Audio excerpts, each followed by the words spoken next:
Are you staring at your bank app right now, feeling a completely new fear creep in? You worked so hard to save your first $10,000. But if you just leave that cash sitting in a basic checking account, inflation is quietly eating it alive.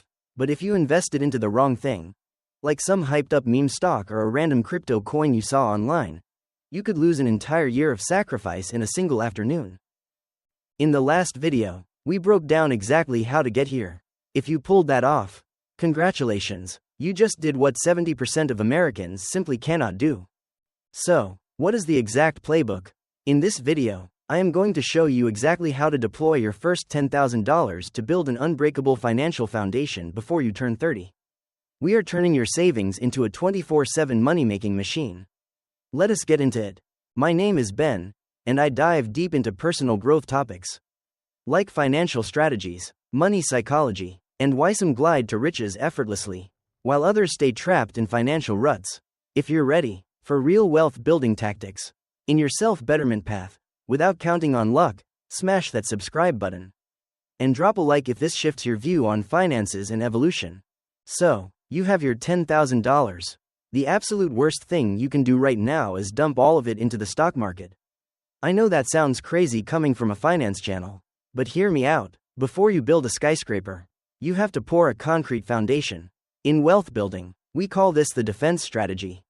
Out of your $10,000, the very first $1,000 to $2,000 is not for getting rich. It is your emergency fund. I want you to take this money and put it into a high-yield savings account. Right now, these accounts are paying around 4 to 5% a year in interest, which is infinitely better than the 0.01% your traditional bank is giving you. But the interest rate is not the real point here. The real purpose of this $1,000 to $2,000 is psychological protection. Imagine you invest all your money into the market, and tomorrow, the economy tanks, your portfolio drops by 20%. You are stressed, but it is fine because you are holding for the long term. Right? But then, your car transmission blows up, or you have an unexpected medical bill. Because you have zero cash on hand, you are forced to sell your investments at a massive loss just to cover your real-life emergency. An emergency fund acts as a financial moat around your investments. It ensures that when life inevitably punches you in the face, you do not have to disrupt your wealth-building engines to survive. You just use the cash, fix the problem, and let your investments keep compounding. To reinforce this defense, we are going to take another $500 to $1,000 and put it into short-term bonds or government I-bonds. Think of this as the ultimate safe haven.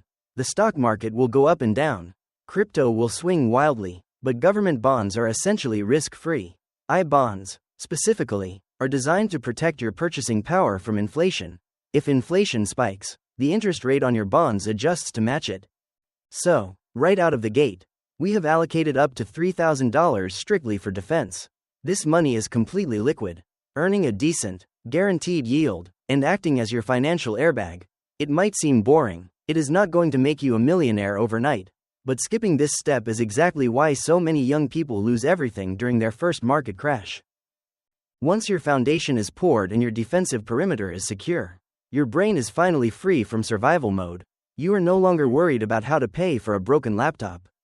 Now, and only now, are you ready to take the remaining $7,000 and start playing offense? Now that your defensive wall is built, it is time to play offense. We have about $7,000 left to deploy, and this is where your money transforms from static cash into an active employee that works for you 24/7. We are going to take $3,000 to $4,000 and put it directly into an S&P 500 index fund. I know what you are thinking. Index funds sound incredibly boring. You probably want to find the next hidden gem stock that is going to jump 300% in a week. But listen to me closely. Boring is what builds generational wealth. Even Warren Buffett has explicitly said that the vast majority of people should simply buy an S&P 500 index fund and get back to living their lives. When you buy a fund like VOO, or SPY, or FXAIX, you are not trying to play the lottery by guessing which single company will succeed. Instead, you are buying a fractional slice of the 500 largest, most profitable companies in the United States all at the exact same time. You instantly own a piece of Apple, Amazon, Microsoft, and Google. If one company starts failing, It simply drops out of the index and is automatically replaced by the next rising star. It is a completely hands-off, self-cleansing system. Historically, the S&P 500 has returned an average of about 10% per year over the long run. If you just leave that $4,000 alone, compound interest will turn it into an absolute monster over the next 30 years. Next, we need to talk about the biggest threat to your wealth: taxes. As your money grows, the government will always want a cut of your success. But if you live in the United States, there is a legal cheat code available, and you need to take advantage of it right now. We are going to take another $2,000 to $3,000 and open a Roth IRA. A Roth IRA is hands down one of the most powerful financial tools in existence for anyone under 30. Here's how the magic works. You put money into this account that you have already paid taxes on from your paycheck. But once that cash is inside the account, it grows completely tax-free. And when you finally reach retirement age, you can pull all of that money out, including potentially millions of dollars in compound profit, and you do not owe the government a single penny in taxes. But here is the critical catch that trips up so many beginners. A Roth IRA is not an investment itself. It is simply an empty bucket with a massive tax shield wrapped around it. Once you put your $3,000 into that bucket, it will just sit there doing nothing unless you put it to work. You still have to buy investments inside of it.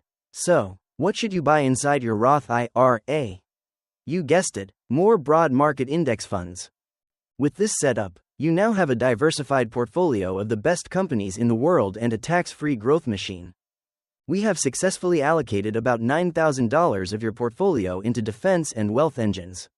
You have a fortress of cash and an automated system buying the best companies on earth.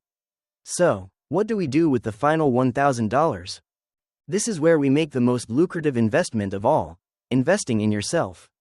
I want you to take $500 to $1,000 and buy a high-income skill. Buy a professional certification, take an advanced coding bootcamp, get a specialized sales training course, or just buy a stack of books on financial psychology and negotiation. Why? Because the math on self-improvement is absolutely staggering. If you put $500 into the stock market at a 10% return, you make $50 in a year. That is great, but if you spend $500 on a certification that allows you to negotiate a $5,000 to $10,000 raise at your job, your return on investment is literally 1,000 to 2,000%. There is no index fund, no real estate deal, and no crypto token in the world that will consistently pay you a 1,000% dividend year after year. Your earning potential is your absolute greatest asset before you turn 30. Do not be afraid to spend money to sharpen your axe. Now, before we wrap this up, we need to talk about the danger zone. I need to tell you exactly what you should never do with your $10,000. If you log onto TikTok or Reddit right now, you are going to see a million different gurus telling you to get rich quick. Do not fall for it. First, stay away from meme stocks and penny stocks. Buying a random company's stock just because it is trading for under $5 or because it is trending online is not investing. It is gambling. The house almost always wins. Second, do not dump your entire net worth into crypto. I am not saying crypto is inherently bad, but the volatility is massive. Seeing your portfolio drop 20 to 30% in a single afternoon will break your psychology if you are a beginner. If you absolutely must buy crypto, keep it strictly between 5 to 10% of your total portfolio. And only use money you are completely prepared to lose. Third, avoid options trading. You will hear stories of people turning $500 into $50,000 by buying call options. What they do not tell you is that roughly 90% of retail options traders lose their money entirely. Options are incredibly complex financial derivatives, not a playground for your first $10,000. Finally, do not buy luxury goods, like limited edition sneakers, designer bags, or expensive watches, and justify it by calling it an investment. Unless you are a full-time dealer with a proven distribution network. That is just a purchase. And please, whatever you do, do not lend this money to friends or family to invest on your behalf. It is the fastest way to lose both your hard-earned cash and your relationships. Your first $10,000 is fragile. Protect it from the hype. Stick to the boring fundamentals. And let time do the heavy lifting. Here is the ultimate truth you need to remember. Your first $10,000 is not going to make you filthy rich overnight. That is not the purpose of this money. The goal here is to build the right habits and an unbreakable mindset. If you learn how to disciplinedly manage and invest $10,000 today, you will know exactly what to do when you have $100,000 or even $1 million. In the future, you are pouring the concrete foundation for the rest of your life. So, here's my challenge for you today. If you had $10,000 sitting in your hands right now, exactly how would you split it up? What is your first move? Let me know in the comments below because I want to see your strategy. If this video helped you build a clearer roadmap to financial freedom before you turn 30, hit that like button and subscribe to the channel.